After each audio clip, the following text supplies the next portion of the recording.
This is episode 222 of the Rio Grande Foundation's Tipping Point, New Mexico. I'm Paul Gessing, president of the Rio Grande Foundation, New Mexico's free market think tank. You can find out more about the foundation at riograndefoundation.org. I'm joined today by Carla Kugler. She is the head of the local chapter of the Associated Builders and Contractors trade association in the construction industry. Welcome to Tipping Point, New Mexico, Carla. Thank you. Happy to be here. And you can highlight a little bit more about exactly who you are in the ABC group here in Albuquerque. What does the Associated Builders and Contractors do? How do they distinguish themselves and you from other construction trade associations? So we are a construction trade association. We have the largest multi-trade apprenticeship program in the state of New Mexico, non-union apprenticeship program in the state of New Mexico. We are our specific goal is to advocate for the merit shop philosophy. So we are not anti-union, but we believe that non-union contractors can be just as safe, just as effective, give just as much benefits than its union competitors. So we are philosophically different from a union shop. Sure, and we'll talk a little bit about that later on. But you are a return guest to Tipping Point, New Mexico. We've talked at least once or twice in the past. And I do know and recall from that discussion that you were very passionate about that internship, that apprenticeship program. With everything going on, COVID-19 related, how is that situation going? Of course, we were talking before we got started about our own kids and the school system. And younger kids, it's different from young people coming out of high school, but talk a little bit about the apprentice system situation going on there. So we were in the same situation as the schools. We are a post-secondary institution by higher ed. So we fell under higher ed's rules as well as workforce solutions. So we kind of have to navigate between the two entities. We stopped in-person classes as of March. We did a 3-week break in order to kind of regroup and figure out what we were going to do. Luckily, we had the infrastructure in place with the technology as far as iPad Pros for our instructors, and we were able to go online to Zoom training to finish up the rest of the year. Now, of course, one would argue that no electrician or plumber or sheet metal man should ever just take Zoom training. So we do have labs for a reason for them to get. Now, of course, they're already getting a lot of their hands-on through their employer, which is by OJTs, on the job training hours. But we do supplements and we have labs for a reason. So we were forced to come up with a very technical schedule to bring in our students safely. No more than 5 at a time in each lab, because our labs are large enough to be able to they can physically distance, and they were able to come in and finish their hands-on projects. But it was it was a challenge, to say the least. I mean, but for their students, the instructors did an amazing job. This was not their forte. Technology is usually not, something that they embrace, but they really did take to it very well. And we were able to finish the year almost right on schedule. So we will start the fall on Zoom training as well.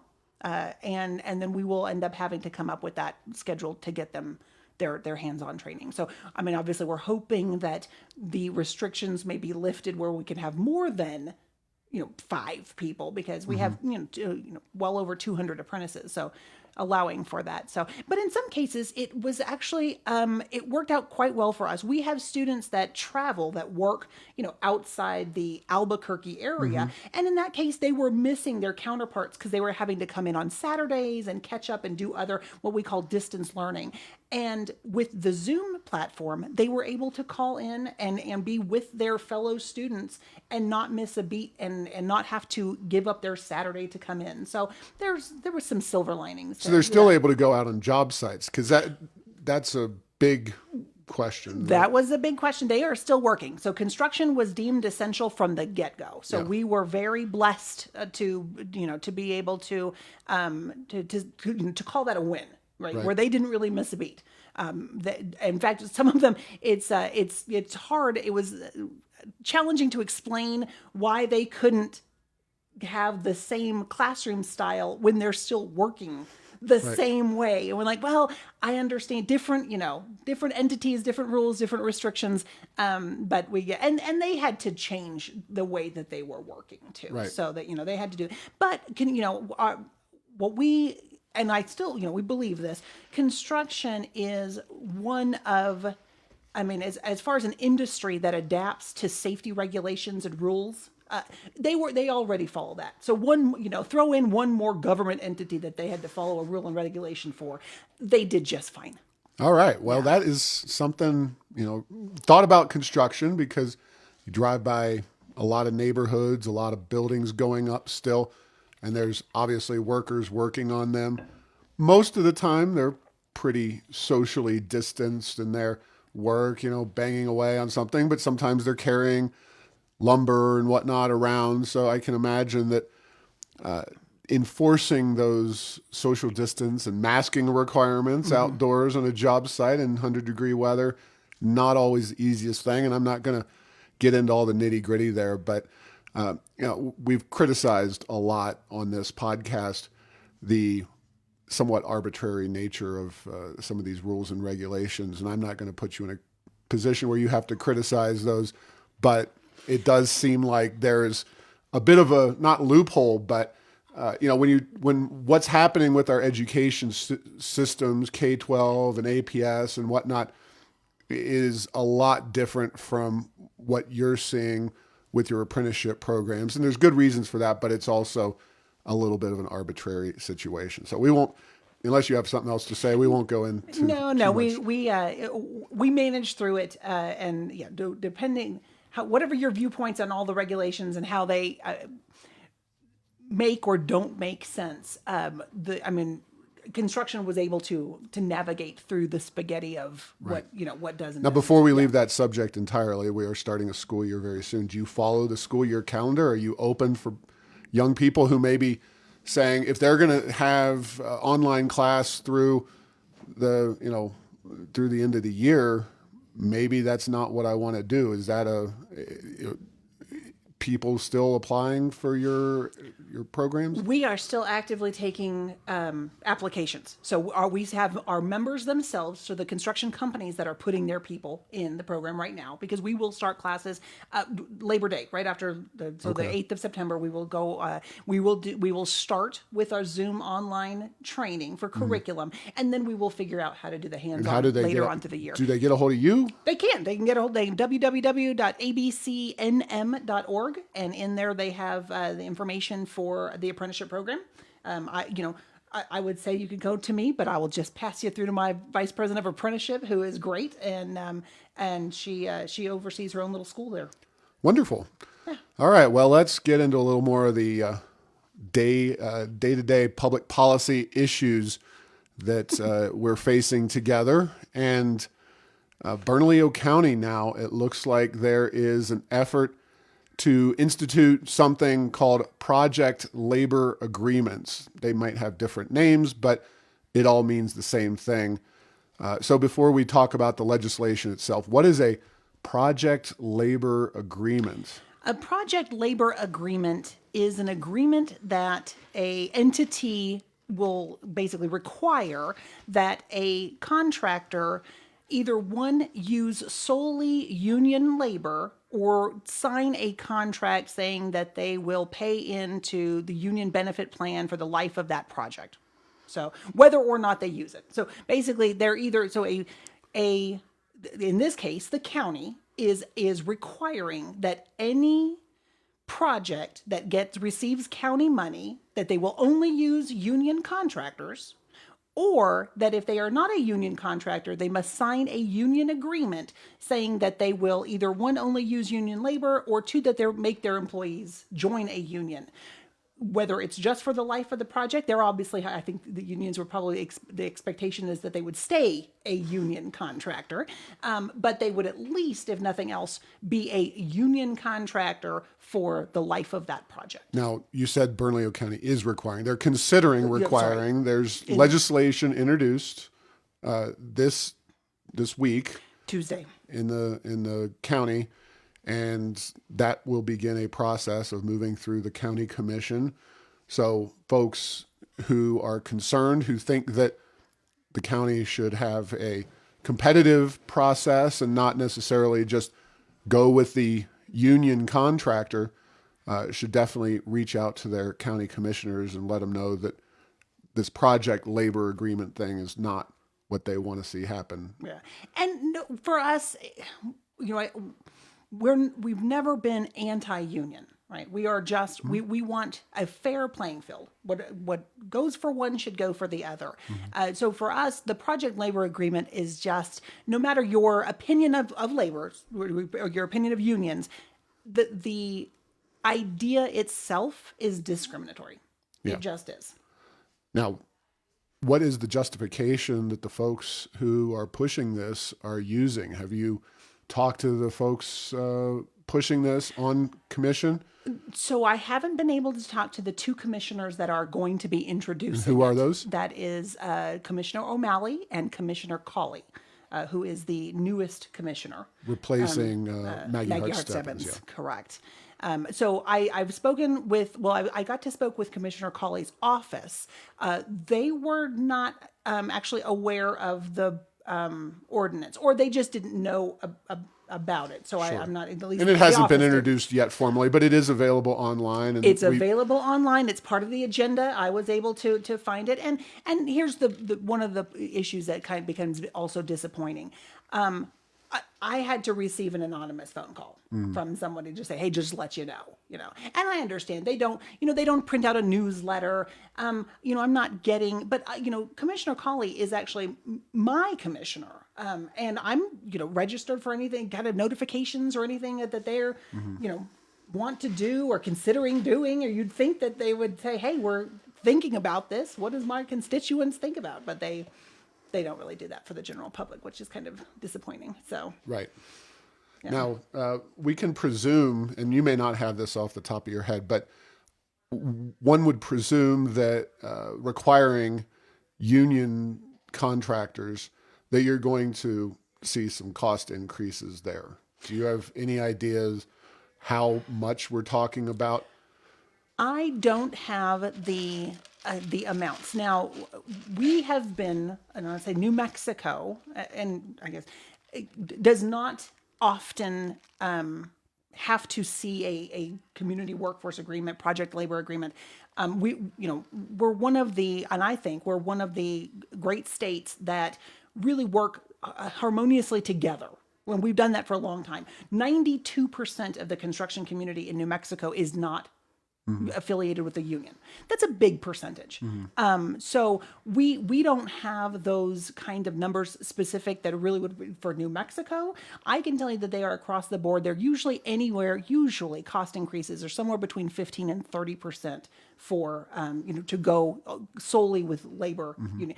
And right now, non-union companies already pay what's called prevailing wage rates, and that is determined by union collective bargaining agreements. So it's not like they're looking to pay New Mexicans, quote unquote, better, right? They already have a set standard that the unions get to set for state projects. So, and those prevailing wage rates are on public works projects, not you're building your house. Or... No, right. Only anything that gets any kind of state or municipal money. Right. Yeah. No, not for private work. So not if you're building a restaurant, not if you're building a 7-Eleven, you're not going to get that. But if you are touching anything, if you're going to be working on anything that has taxpayer dollars, those employees get that wage increase. Right, and that wage calculation was revised and increased in terms of the advantage for unions back during the Richardson administration, legislation was passed that essentially reworked the calculation to increase the premium given to public employees. So that's Absolutely. Davis-Bacon, prevailing wage, Right. different set of laws and regulations. Not every state that has a prevailing wage has project labor agreements.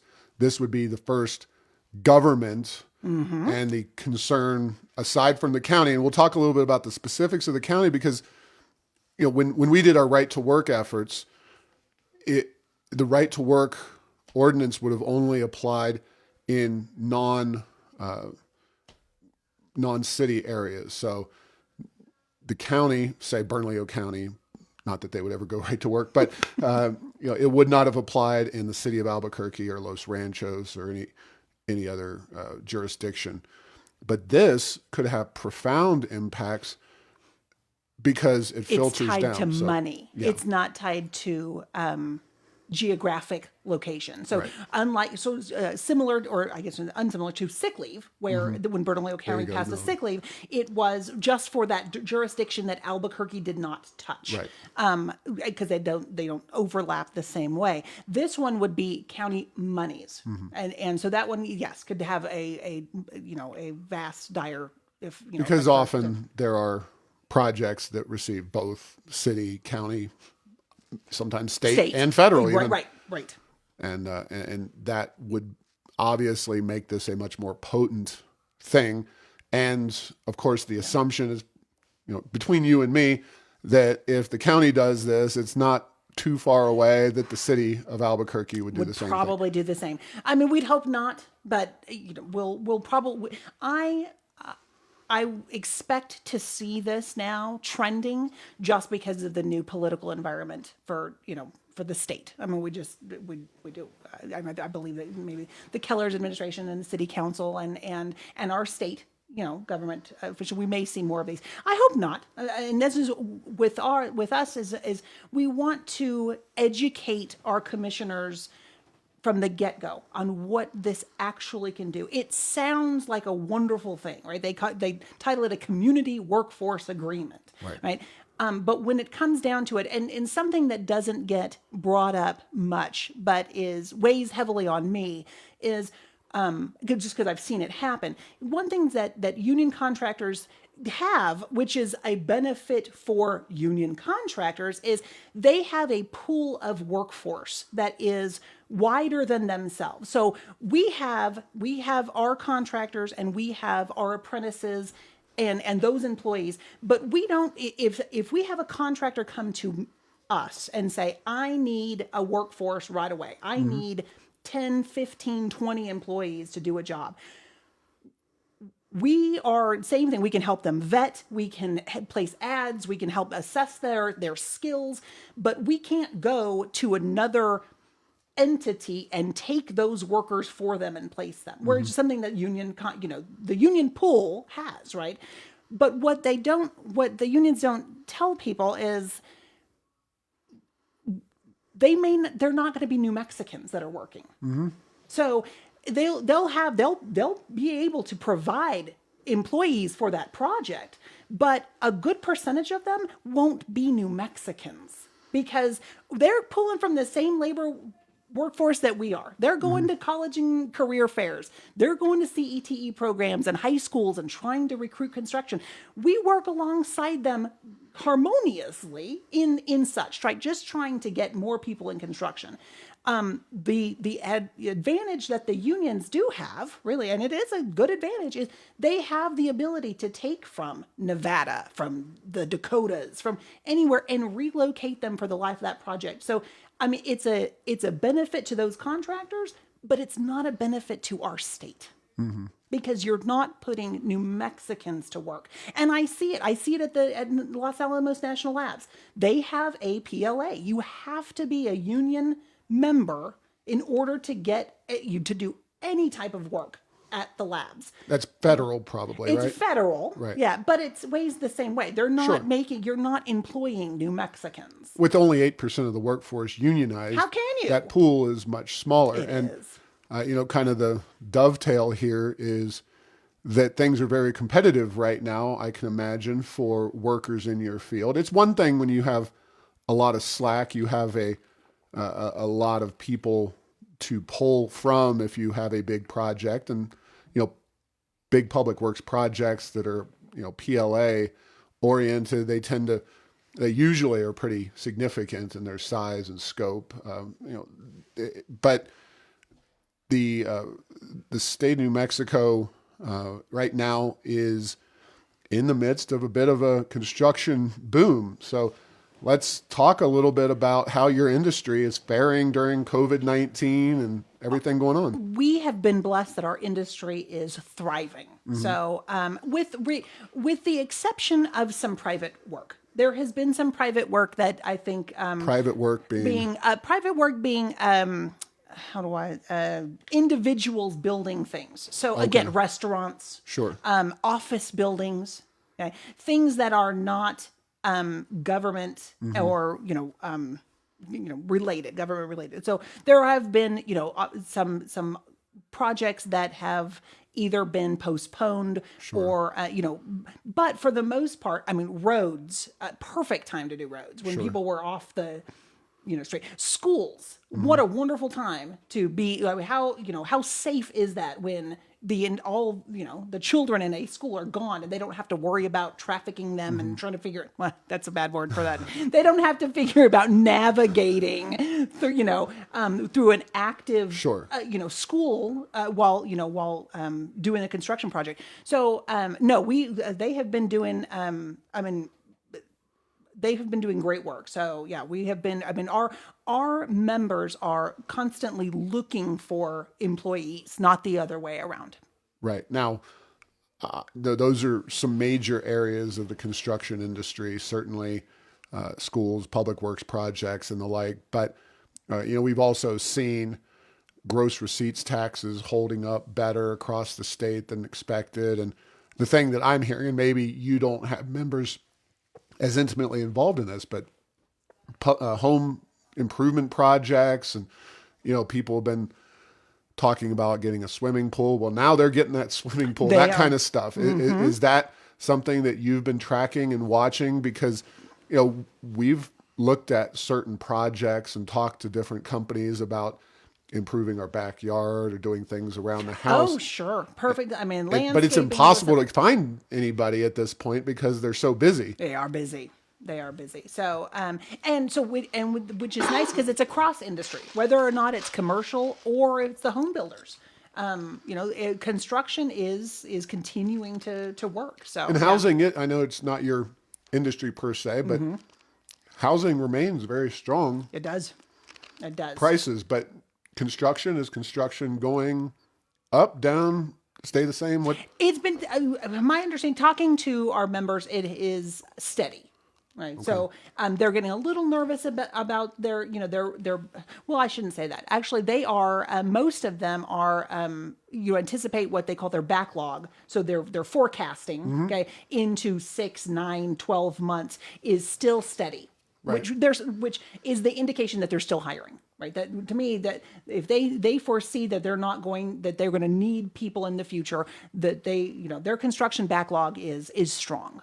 So they're not only actively working, but they also see, future projects coming, bidding work and seeing that. So it's been great. Do you see that in government? I mean, you have to have economists or people you talk to in these lines of work for your members to understand, if they do all the road construction and, government buildings, everybody's workforce is going to be changing dramatically here thanks to COVID. Like the commercial real estate construction market, those people have to be seeing some blinking red lights on the proverbial dashboard right now. I'm sure that they are. And I think everybody is a little nervous about the future. I mean, sure. you can't not be. Right. If you're not nervous about the future, you're not paying attention. And that goes for, not just our state, but they do. But especially our state, because, oil prices, production are down, and that's going to hinder the ability of our state government.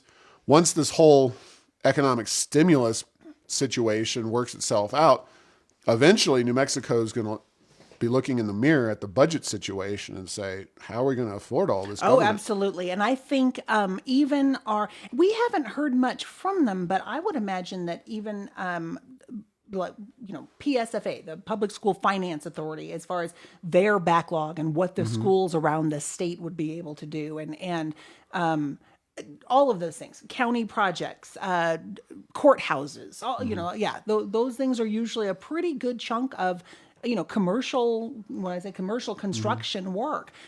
So I think they're a little hesitant to see what the budget is going to, Sure. what they're going to bring. Yeah. Now, I just purely on a lark, have you or your members seen a shift due to the COVID-19? Like, are people requesting different things? Or are you hearing about businesses or whoever changing what they're doing dramatically based on the COVID-19 situation? Or are you not seeing a lot of that yet? We're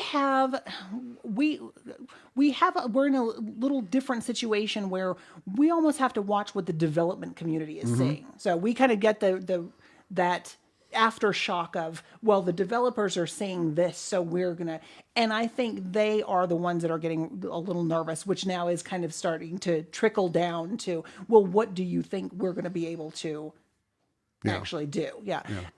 I foresee, or I should say me, what I have heard is there will also be a lot more custom, like remodels, and when I say not just home, I'm talking about office buildings that need to be restructured in a completely different way. Sure. So maybe not so much from the ground up, but a much different take on the guts of buildings now, because they're going to have to change.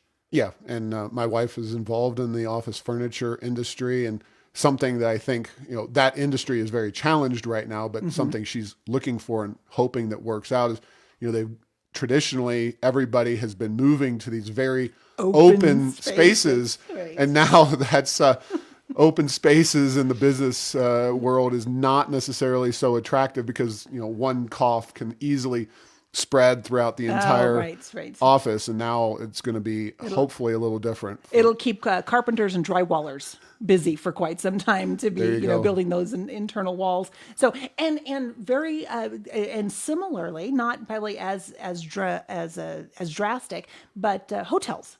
I think there'll be a change of concept of the insides of hotels and how those common areas are then that kind of changed. So yeah.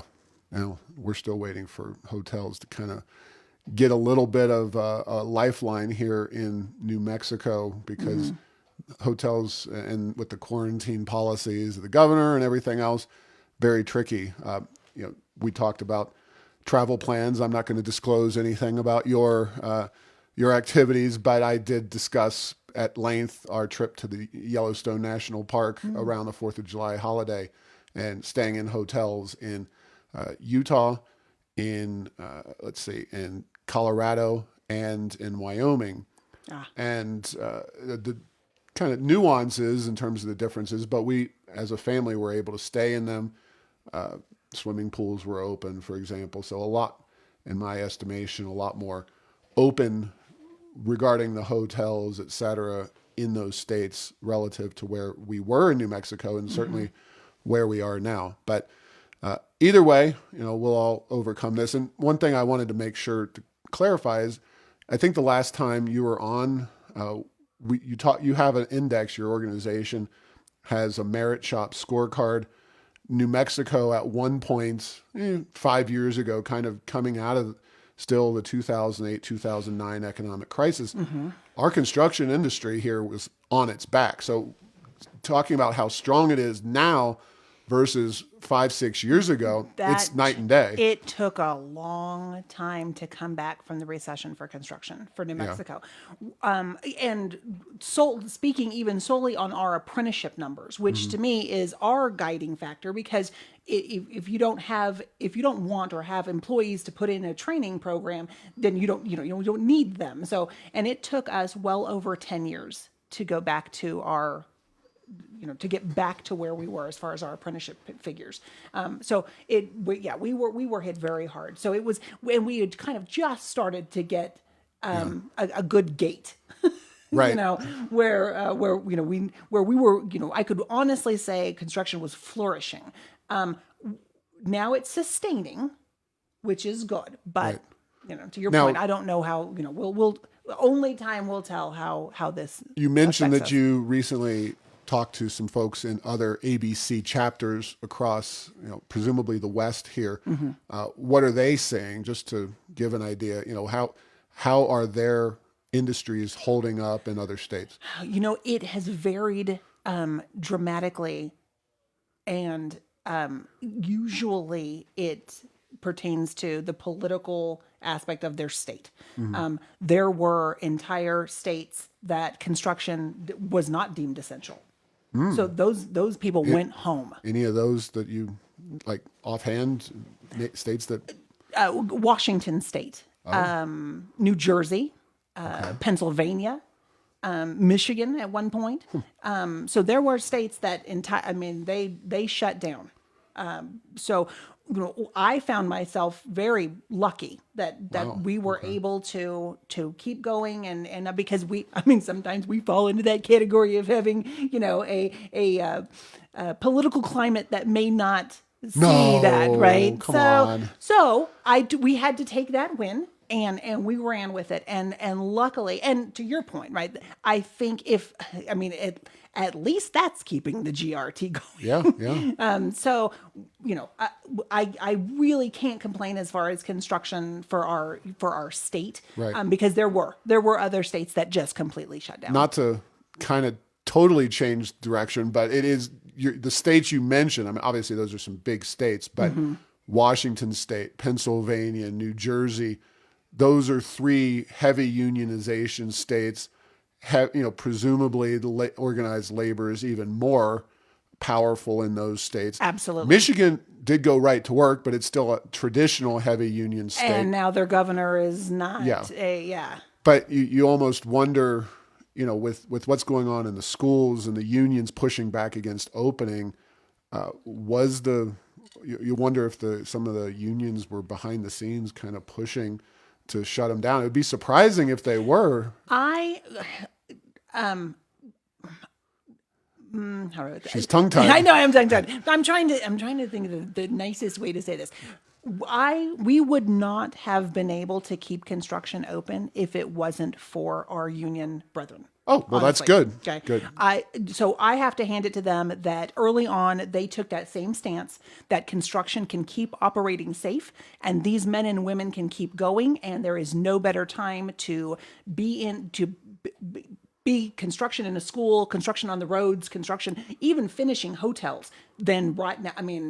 Than it was. So I believe I can't take that win on my own. If it was not for the building trades coming out and saying early on, we're good to go, that, and I'll ride that all day. That was fine. Thanks good for them. Yeah. Kudos to the trade associations here in New Mexico, or trade unions, I should say, for keeping New Mexico construction open. I guess political kind of calculations are different based on industries, and certainly, being out on construction sites different from being in a classroom, and I get that, but interesting note there because obviously heavily unionized states like those that you mentioned had a different situation there, but it might just been the governor and their own personal calculations. So you wanted to talk about the adoption of a brand new energy code at the city of Albuquerque. So both the city and the state, well, I shouldn't say, the state had started this, I would say investigation process or proposal of revamping the energy code. And as sexy as the energy code and talking about the energy code sounds, it really is very important I think, for people to understand. Well, what is the energy code before the energy code is, there is both for commercial and residential. It is the code to follow about development of projects and also for and remodeling of projects, of making a building as energy efficient as possible. So, Okay. and if you think about the what it's called the International Energy Code, that it's a book. It comes out every 3 years. Who produces that? And it's the international So they have a thing. organization of. It's not the international UN, energy. thank no, God. Yeah, no, it's All not right. the UN. That they have their own. They have their own entity Okay. that has obviously And these people are, subject matter experts, and they put that out across. And it is the International Energy Code. I'm sure it's a political document in some respects, I'm but sure it's it is. probably I don't know above your anything pay that's grade. not- and- yeah, no, okay. I'm sure. Yeah, I don't know the entity well that produces it, but I know that we have to follow it. So, Okay. our state has been under or following, because every time a code that construction must follow comes out, or I should say, the state then picks the year in which they can adopt that code, and it's an entire book. So right now, so I'll give you an example. The mechanical division, the entire mechanical department of the state, they use the 2015 mechanical code. So contractors, developers, anybody else knows that when they're designing, building, constructing, they follow that code, and the inspectors in which would they come and inspect, it must follow that code in order to pass inspection. So in this case, the building energy code, the state has been using the 2009. It just hadn't been updated, and everyone is in agreement that it needed to be revamped and looked at. But the state at one point had proposed to moonshot the energy code and adopt the 2021, because why not? And for some of us, Okay, hold on. right? Is 2021's out yet? Nope. Okay. No, Being because that we're only in 2020. right. So because you could either adopt. Well, obviously, you could adopt what is currently like the newest, and I say that in air quotes, the newest book is the 2018. At one point, our state came out and said, why do the 18? We're just going to have to revamp it, next year. Let's go ahead and just shoot to adopt the 2021. We don't even have it. It's not in publication. There is no way to assess what the 2021. So they said, oh, okay, I get that. Let's not do that. Let's go back. We'll adopt the 18. Now the state, and I'll So give this. before we go on, sorry, we have 5 minutes left or so we have enough time to discuss these things. But who makes those decisions? Is it the legislature? Is it an appointee of the governor? Is it the governor herself? Who at the state level determines? CID, Construction Industries So Division? CID has input, right? They take input, and really, when it comes down to it, is the Secretary of Regulation and Licensing, right? That is the entity in which would adopt the code. It's a regulation; it does not have to be passed legislatively, right? Now, CID obviously is a subset of regulation and licensing, so they are the ones that would oversee that. They're the ones that inspect. They're the ones that would follow that code. And I'll be honest, they took a mindful approach at asking what do you see wrong with it, because there are things wrong with it. Right? There are only I think 6 states that actually have adopted the 2018. Most of them run off the 15. All the other codes that us as in construction industry follow are the 15. Mm-hmm. So we thought, let's just bring it up to the 15. We know what it says. We already know the repercussion. We can work with this. Mm-hmm. And they wanted to do the 18. Now, and of course, it's backed heavily by environmentalists, and I get that. Environmentalists come out and they say, people that are much smarter than all of us have studied it and done this, and this is their example. This is the example. Our argument for at least the developments, the developments community argument is that is the platinum standard, right? And we understand that the energy code, but there are things in it that probably need to be looked at and really focused and said, does this make sense? And there are things in that energy code that just don't. And that's okay. New Mexico has 8 different climate zones, so sometimes following the energy code across the, doesn't always work. there are things that are in that code. So let's take an example, commissioning. So commissioning is a system that you take that makes sure that a building is operating at the most functional level. Is it doing exactly what it's designed to do? It's a very complex process. It takes a long time. And actually, you should probably do that from the design phase, right? How is this, is this building going to be functional? The Energy Code, the 2018, requires commissioning on every building. Any building that gets built needs to be commissioned, needs to go through a technical process to make sure that the air is flowing right, that the windows are doing what they're supposed to do, that everything is operating at just the optimum way that in which it was designed, which in some cases totally makes sense. If you're going to build a wing to a university and you are designing it in such a way that you want to make sure that everything that you have as an architect and designer, everything that you have in place, is going to operate the way you've designed it. A 7-Eleven doesn't need a commissioning. I mean, you need to turn on the thermostat and know that it works. So, Right. Things like that need open discussion. And we were, disheartened that, the state has been listening to us and we're working with that. And then turn around and very quickly, the city of Albuquerque decided to adopt the 2018 Energy Code without conversation, they just did So it. let me get this right. So you had been working with the state as to exactly what model, what year they pick up and use, and that discussion was still taking place. It had been still taking place. And then I know it was a month ago, a few weeks ago, when the city adopted it. Was it a city council decision? Was this just okay? So It was a city council talk decision. about what happened with the city, and was this driven by the mayor? Where is this all coming from? So my understanding, Isaac Benton, so city councilor Benton, An architect. was the driver of this, adoption. I don't know.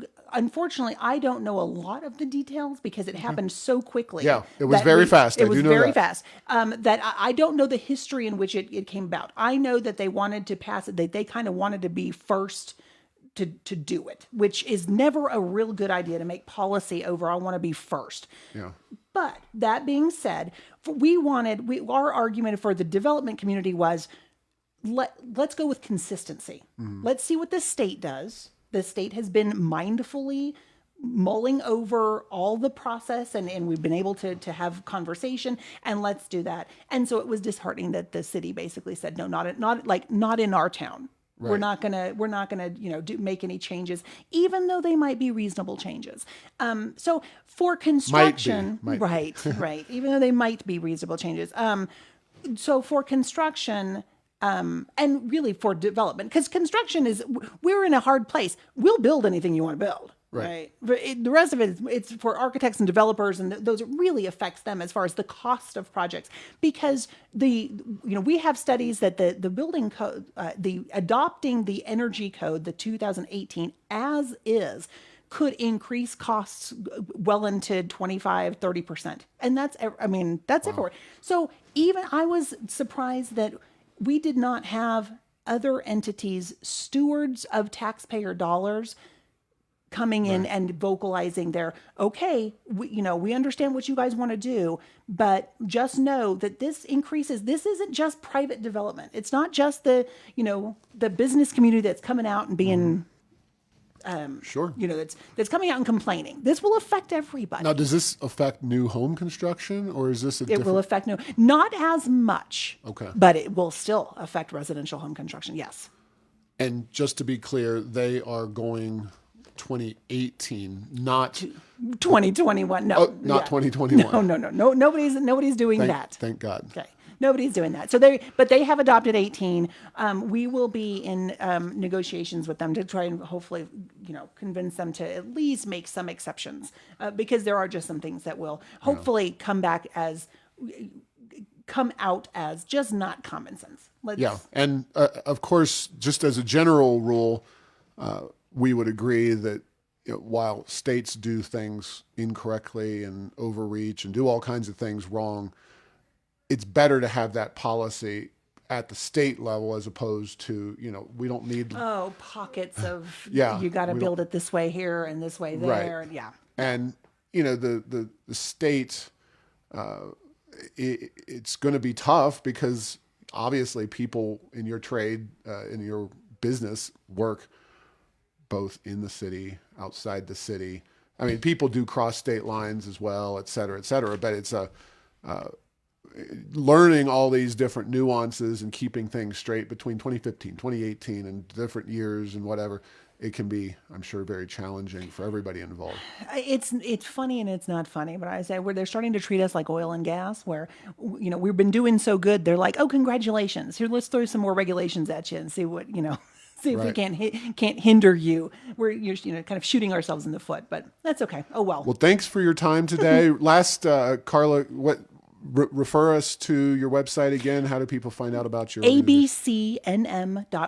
All right. Thank you. And Rio Grande Foundation will be making sure you're updated on the project labor agreement issue at Bernalillo County as well. Thanks for listening to this week's show. Make sure to get the latest edition of Tipping Point New Mexico by subscribing at Apple Podcasts, Stitcher, and Spotify. You can post or comment on this and other episodes on Facebook and Twitter, and tell Google Home to play Tipping Point New Mexico. Thanks to Path 3 Marketing for producing this show.